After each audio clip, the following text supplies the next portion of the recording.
to review and practice using all the exponent properties again, just like we did in the last lesson.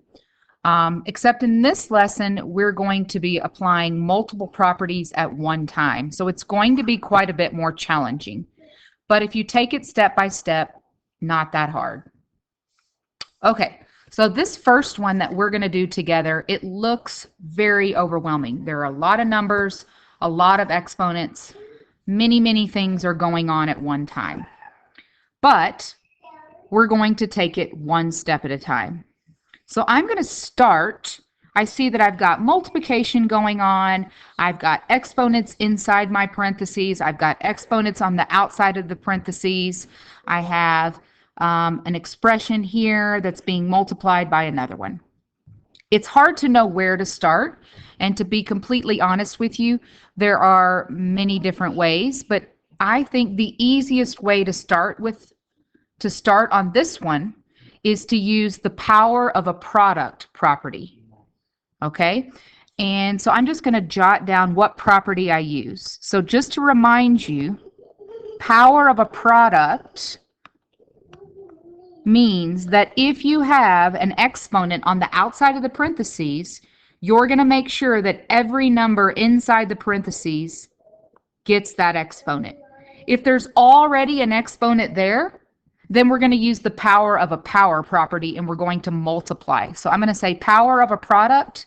We're also using power of a power.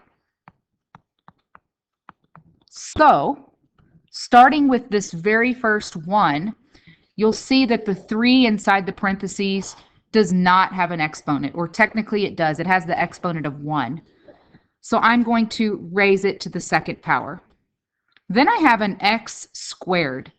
It already has the exponent of 2, so I'm going to multiply the 2 on the outside of the parentheses by the 2 that's already there. So that becomes x to the 4th power. Then I have y to the 4th power, which of course already has an exponent of 4.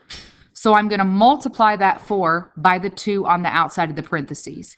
And that becomes y to the 8th power. And by the way, everything is being multiplied so far because there are no symbols between the numbers and the variables. Now, this whole expression is getting multiplied, or I should say this whole term is getting multiplied by another term. But you'll see this one also has an exponent on the outside of the parentheses. So I'm going to use the power of a product and power of a power once again, and I'm going to make sure that everything inside that parentheses gets the exponent of 3. In other words, I'm distributing that exponent of 3. So the 2 currently has no exponent, or technically it has a 1. So I'm going to raise the 2 to the 3rd power. The x already has an exponent of 3, so I'm going to multiply that 3 by that 3, which becomes x to the 9th power. All right, so I have now used these two properties. I'm going to go ahead and see what I can do next. Again, everything that's here is being multiplied. Before I do any multiplying, and I think I'm going to be using the product of the powers property, but before I do that, I'm going to go ahead and simplify those numbers that are being raised to exponents.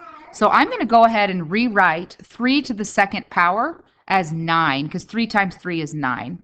And then I'll go ahead and rewrite x to the 4th, y to the 8th. I'm also going to go ahead and simplify or evaluate 2 to the 3rd power, because I know that 2 to the 3rd power is 8. So I'm going to go ahead and write the 8. All right, now I think I'm ready for the product of the powers property. Product of powers. Just to remind you, product of powers property states that when you are multiplying and you have the same bases, you are allowed to, you're allowed to add the exponents.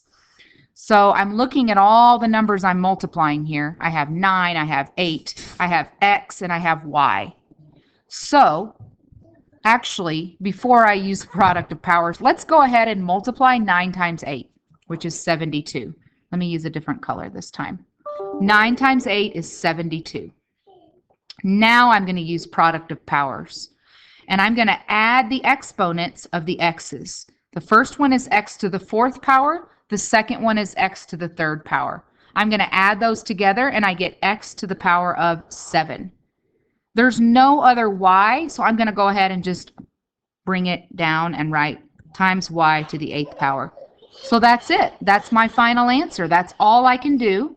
It is 72 times x to the 7th power times y to the 8th power. And that is as simplified as I can get. And I used at least 3 different properties. And I also had to simplify and multiply. So again, it looks very overwhelming. And I'm actually doing some really hard ones with you so that when you do some on your own, they won't be quite as hard. All right, let's do more. Trying to meet